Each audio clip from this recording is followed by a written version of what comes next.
Bacterial wilt. जी हाँ दोस्तों, bacterial wilt के बारे में बहुत ही ज़्यादा आजकल किसान भाई परेशान हो रहा है, क्योंकि बैक्टीरियल विल्ट एक ऐसा खतरनाक रोग है। किसी भी फसल पर एक बार अगर प्रकोप हो जाता है तो फिर इसको कंट्रोल करना नामुमकिन हो जाता है।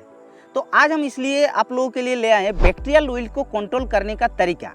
उससे पहले आप लोगों को ये भी बताएंगे कि बैक्टीरियल विल्ट आखिर होता क्या है, बैक्टीरियल विल्ट कब और कैसे फैलता है, बैक्टीरियल विल्ट को हम लोग कैसे पहचानेंगे। मतलब बैक्टीरियल विल्ट के अलावा और भी बहुत सारे रोग होता है, वो इसी तरीके से देखने को मिलता है, लेकिन बैक्टीरियल विल्ट समझ करके किसान भाई छोड़ देता है पलट को। तो इसलिए आप लोगों को ये जानना बहुत ही जरूरी है कि बैक्टीरियल विल्ट को आखिर पहचानेंगे कैसे, साथ ही साथ बैक्टीरियल विल्ट को हम लोगों को कैसे कंट्रोल करना है ये भी बताएंगे। पूरी जानकारी आप लोगों को मिलेगा, लास्ट तक देखिए। तो सबसे पहले बात कर लेते हैं दोस्तों कि बैक्टीरियल विल्ट आखिर होता क्या है। बैक्टीरियल विल्ट एक सॉइल बर्न डिजीज होता है जो कि बहुत ही खतरनाक बीमारी है, और ये जो है ये बैक्टीरिया का कारण ही होता है।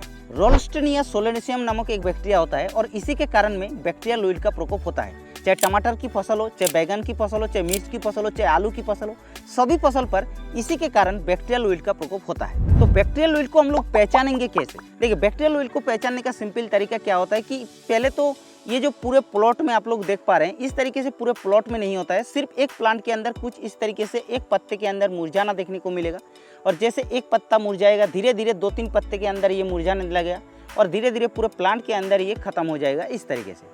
लेकिन ये सिर्फ 1-2 प्लांट में शुरू में होगा, फिर जब फूल फल आ जाता है उस समय पर ये पूरे प्लॉट के अंदर 2-4, 10-15 ऐसे करके पूरे प्लॉट खत्म हो जाता है। इस तरीके से आप लोग पहचान सकते हैं कि ये बैक्टीरियल विल्ट होता है।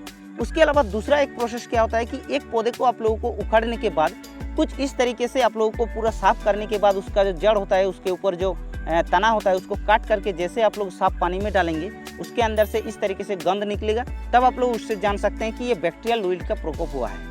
तो इस तरीके से आप लोगों को पहचानना है कि बैक्टीरियल विल्ट हमारे फसल में लगा है कि नहीं लगा। आप बात कर लेते हैं बैक्टीरियल विल्ट कब और कैसे हमारे फसल में प्रकोप होता है। देखिए, बैक्टीरियल विल्ट का प्रकोप होने का 4-5 मेन कारण होता है। सबसे पहला जो कारण होता है वो होता है गर्म टेम्परेचर जब रहता है उस समय पर बैक्टीरियल विल्ट का प्रकोप ज़्यादा होता है। दूसरा, जब आपका मिट्टी नमी ज़्यादा रहता है यानी कि मॉइस्चर ज़्यादा रहता है, उस समय पर बैक्टीरियल विल्ट के लिए सूटेबल टाइम होता है। तीसरा क्या होता है कि इन्फेक्टेड प्लांटेड, अगर एक प्लांट में बैक्टीरियल विल्ट का प्रकोप होता है तो उसको प्लांट को रहने देता है किसान भाई, और गलती ये करते हैं रहने से ये दूसरे प्लांट के अंदर भी फैलता है।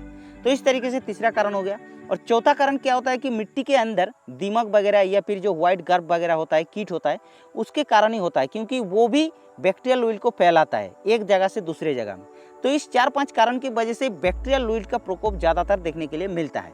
अब बात आती है कि बैक्टीरियल विल्ट से हम लोग कैसे बच सकते हैं, क्योंकि बैक्टीरियल विल्ट को कंट्रोल करना काफ़ी ज़्यादा मुश्किल नहीं, नामुमकिन हो जाता है, जो कि आप लोगों को बार बार बता रहे हैं। इसीलिए आप लोगों को ये जानना जरूरी है कि बैक्टीरियल विल्ट से बचना कैसे है। तो बैक्टीरियल विल्ट से बचने के लिए आप लोगों को कुछ प्रिवेंटिव में आप लोगों को काम करना है, यानी कि बैक्टीरियल विल्ट का रोग लगने से पहले एडवांस में आप लोगों को कुछ काम करना है। सबसे पहला, आपका इस टाइप का प्लॉट में लगाना है जिस प्लॉट में आप लोगों का जल निकास व्यवस्था हो, ज़्यादा नमी ना रहे, इस जगह पर आप लोगों को मतलब इस फसल को लगाना है जिस फसल के अंदर बैक्टीरियल विल्ट का ज़्यादा प्रकोप होता है। दूसरा, आप लोगों को सीड यानी कि बीज को, वैरायटी को ऐसा सिलेक्शन करना है जिस वैरायटी के अंदर बैक्टीरियल विल्ट का रेसिस्टेंस रहता है, यानी कि बैक्टीरियल विल्ट नहीं लगेगा, ऐसा वैरायटी को आप लोगों को सिलेक्शन करना है। तीसरा काम आप लोगों को करना है कि क्रॉप रोटेशन करना है, यानी कि सेम फसल आप लोगों को बार बार एक ही जगह पर नहीं लगाना है, अलग अलग फसल को लगाना है। यानी कि एक बार टमाटर की फसल लगा दिया तो उसमें आप लोग कपास की फसल लगा दीजिए, फिर कपास की फसल हो गया तो उसमें आप लोग दालहन फसल को लगा दीजिए,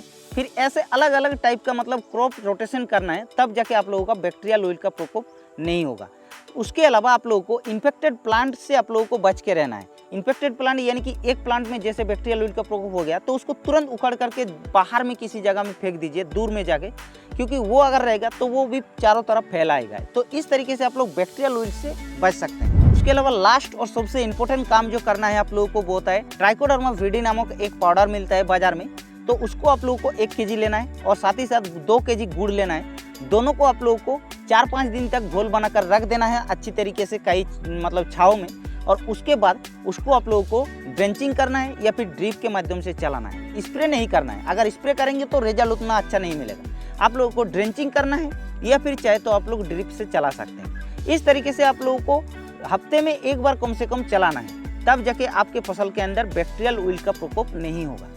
और ये सब काम करने के बावजूद भी अगर बैक्टीरियल विल्ट का प्रकोप आपके फसल के अंदर हो जाता है तो आप लोग कुछ नहीं कर सकते हैं दोस्तों। आप लोगों को सीधा सीधा मैं बता रहा हूँ, इसके लिए आप लोगों को कोई भी दवा का खर्चा करने का ज़रूरत नहीं है। इसको कंट्रोल करने के लिए बहुत सारे दवा मार्केट में आ चुका है ऐसे फर्जी कंपनी का, लेकिन वो दवा अगर आप लोग इस्तेमाल करेंगे तो आप लोग को रिजल्ट 0% मिलेगा। इसीलिए बैक्टीरियल विल्ट का दवा अभी तक मार्केट में नहीं आया। साथ ही साथ दोस्तों आप लोगों को ये भी बता देते हैं, अगर आप लोग कासुगामाइसिन, स्ट्रेप्टोमाइसिन या फिर जो प्लांटोमाइसिन हो गया, वेलिडामाइसिन हो गया, या फिर जो कॉपर ऑक्सीक्लोराइड, कॉपर सल्फेट, कोई भी दवा को आप लोग छिड़काव कर दीजिए या फिर ड्रेंचिंग कीजिए या फिर ड्रिप से चलाइए, किसी भी दवा बैक्टीरियल विल्ट को कंट्रोल नहीं कर पाएगा।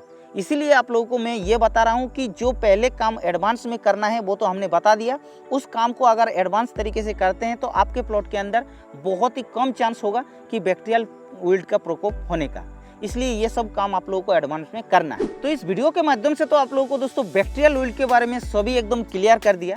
अगर आप लोगों का फिर भी मन में कुछ सवाल रहेगा बैक्टीरियल विल्ट के बारे में तो आप लोग नीचे कमेंट कर देना। और हाँ, इस वीडियो को ज़्यादा से ज़्यादा शेयर करना, क्योंकि सभी किसानों के पास ये वीडियो पहुंचना बहुत ही जरूरी है। इसलिए फटाफट शेयर कर दीजिएगा।